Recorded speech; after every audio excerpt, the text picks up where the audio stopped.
পুরো শাবান জুড়েই প্রায় রোজা রাখতেন সামান্য কয়েকটা দিন বাদে। অন্য আরেক হাদিসে আসছে যে তিনি শাবান মাসে যত রোজা রেখেছেন, এত রোজা অন্য কোনো মাসে আর রাখেননি। এজন্য শাবান মাস বেশি, বেশি নফল রোজা রাখার মাস। শাবান মাসে নফল রোজা ছাড়া রমজানের প্রস্তুতি টাইপের কাজ হতে পারে। স্পেসিফিক কোনো আমল আর দ্বিতীয়টি নেই। আর শাবান মাসের মধ্য রজনী লাইলাতুন নিসফিন শাবান সেটি হাদিসের আলোকে মর্যাদাপূর্ণ রাত হিসেবে সাব্যস্ত হয়। সেই হিসাবে আল্লাহ তাআলার কাছে মাগফিরাত চাওয়া, আল্লাহ তাআলার ক্ষমা লাভের চেষ্টা করা সেটা মৌলিকভাবে অবশ্যই প্রশংসনীয় হতে পারে। কিন্তু এই রাতকে ঘিরে আমাদের সমাজে বহু কাজ হয় যেগুলো কোরআনের সাথে কোনো সম্পর্ক নেই এবং এটাকে ভাগ্য নির্ধারণের রজনী হিসাবে আমরা যারা মনে করি সেটাও সঠিক ধারণা নয়। তো শাবান মাসে বেশ, বেশ নফল রোজা রাখা উচিত, বিশেষ করে শুরুর দিকে, মাঝের দিকে। তবে শেষের দিকে রোজা রাখা অনুচিত এবং নিরুৎসাহিত করা হয়েছে বিভিন্ন বর্ণনা, বিভিন্ন হাদিসে। আমি যাকাতের টাকা একটি ব্যাগে রাখি। সেখান থেকে বিভিন্ন সময় বিভিন্ন ব্যক্তিকে দিয়ে থাকি। হঠাৎ ব্যাগটি হারিয়ে গেছে। এখন কত টাকা ছিল বা আমি ইতিপূর্বে কত টাকা দান করে ফেলেছি জানা নেই। করণীয় কি? যাকাতের টাকা যে ব্যাগে আপনি রেখেছেন বা যে বাক্সে রেখেছেন সেখান থেকে কিছু, কিছু করে দিয়েছেন এবং হারিয়ে যাওয়ার আগ পর্যন্ত কত টাকা দিয়ে শেষ করেছেন আপনি জানতেন না। এই যদি হয় অবস্থা, তাহলে সেক্ষেত্রে আপনাকে অনুমান করে বের করতে হবে যে কত টাকা ইতিমধ্যে আপনি যাকাতের টাকা দিয়ে শেষ করেছেন। তাহলে আপনার সম্পদের সেই পরিমাণ যাকাত আদায় হয়ে গেছে। বাকি যেগুলো আপনার অনাদায় রয়েছে সেটা আপনাকে বের করতে হবে। এই জিনিসটা আপনাকে অনুমান করে বের করতে হবে এমনভাবে, যা দিয়েছেন সেটা এর কম হবে না। এতটুকু নিশ্চিত।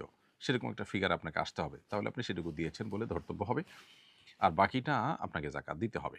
এর কারণে আপনি অবশ্য গুনাহগার হবেন না, যেহেতু এটা আপনার ইচ্ছাকৃত হয়নি, ইচ্ছার বাইরে হইছে। কিন্তু আপনার ফিগারটা আনুমানিকভাবে আপনাকে বের করতেই হবে। কসমের কাফারা হিসেবে যদি ৭-৮ বছরের শিশুকে খাবার খাওয়াই, তাহলে কি তা যথেষ্ট হবে?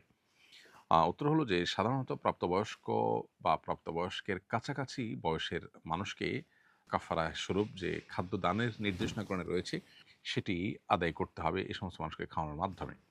৭-৮ বছরের শিশু প্রাপ্তবয়স্ক কিংবা প্রাপ্তবয়স্কের কাছাকাছি নয়। তারপরও সে যদি প্রাপ্তবয়স্ক মানুষের সমপরিমাণ খাবারের মালিক হয় বা তাকে যদি এটা মালিক বানায় দেওয়া হয়, আপনি যদি অ্যাজ এ কাফারা তাকে দিয়ে দেন এটা, তাহলে আদায় হয়ে যাবে। এতে কোনো সন্দেহ নেই। আর বসিয়ে খাওয়ালে সে তাকে খাওয়ালে আদায় হবে না একদল আলেমদের মতো, আরেকদল আলেমদের মতো হবে। তো নিরাপদ হলো আপনার এক্ষেত্রে প্রাপ্তবয়স্কের কাছাকাছি মানুষকে খাওয়ানো। বিশুদ্ধ মত হলো বা ফতোয়া যেটার উপরে সেটা হলো যে ৭-৮ বছরের শিশুকে পেট পুরে যদি খাওয়ানো হয় তাহলেও আদায় হয়ে যাবে। আমি নিয়মিত কোরআন তেলাওয়াত করি। অভ্যস্ততার ফলে পিরিয়ড চলাকালীন সময়েও মাঝে মধ্যে কোরআন তেলাওয়াত করে ফেলি। এতে কি আমার গুনাহ হবে? যদি আপনার ইচ্ছার বাইরে মুখ দিয়ে কোরআন তেলাওয়াত চলে আসে নিজের অজান্তে, তাহলে সেক্ষেত্রে গুনাহ হবে না। কারণ মানুষের ইচ্ছার বাহিরে বা মানুষ ভুলে কোনো কিছু করে ফেললে তার জন্য আল্লাহ তাআলার কাছে দায় থাকে না। এটা ইনশাআল্লাহ আল্লাহর কাছ থেকে আপনি ক্ষমা পাবেন এটার ফলে। যার কারণে আপনি ইচ্ছাকৃত জন্য তেলাওয়াত না হয় সেটি লক্ষ্য করা দরকার। কারণ মাসিক অবস্থায় কোরআন তেলাওয়াত করা যাবে না। এটাই হলো জমহুর বা সংখ্যাগরিষ্ঠ আলেমদের মত, বিশুদ্ধতর মত।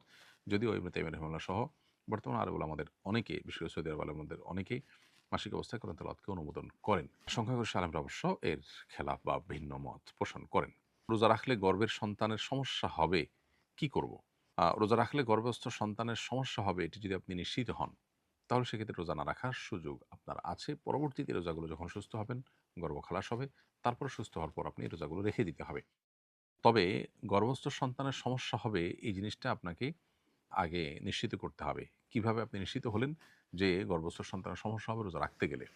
সামান্য একটু আশঙ্কা উপর ভিত্তি করেই এটিকে আপনি নিশ্চিত ধরতে পারেন না। বরং বিজ্ঞ এবং ধার্মিক একই সাথে রোজার গুরুত্ব বোঝেন, আবার ডাক্তার হিসাবে খুবই এক্সপার্ট এরকম মানুষের পরামর্শ, সম্ভব হলে একাধিক ডাক্তারের পরামর্শ নিয়ে যদি তারা বলেন যে না আপনার জন্য রোজা রাখাটা উচিত হবে না, রোজা রাখলে আপনার গর্ভস্থ সন্তান মারা যেতে পারে, অঙ্গহানি হতে পারে, বিকলাঙ্গ হতে পারে, এই টাইপের কোনো সমস্যা যদি হয়, তাহলে সেক্ষেত্রে আপনি অবশ্যই রোজাগুলো না রেখে পরবর্তীতে রাখতে পারবেন। আল্লাহ তাআলা কোরআনে বলেছেন, ফামান কানা মিনকুম মারিদান আও আলা সাফারিন ফাইদ্দাতুম মিন আইয়ামিন উখর।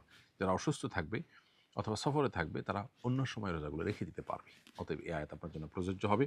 আর সামান্য একটু ঠুনকো অজুহাত বা হালকা একটু ভয়, অহেতুক ভয়, এটার উপর ভিত্তি করে আপনি রোজা না রাখার সুযোগ কিন্তু নেই। তো মুক্তাদি ভুলবশত তাশাহুদ না পড়লে কি নামাজ হবে?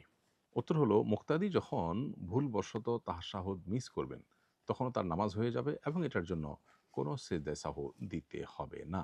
কারণ ইমামের পেছনে কেউ যদি কোনো ওয়াজিব তরক করে ফেলে ভুলে, তাহলে সেক্ষেত্রে মুক্তাদির আলাদা করে সেজদা সাহু দেওয়ার কোনো বিধান নেই। ইমামের ভুল হলে ইমামের সাথে সেজদা সাহু দিবেন।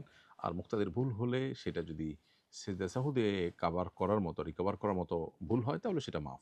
আর যদি ফরজ ছুটে যাওয়ার মতো কিছু হয় তাহলে অবশ্য সে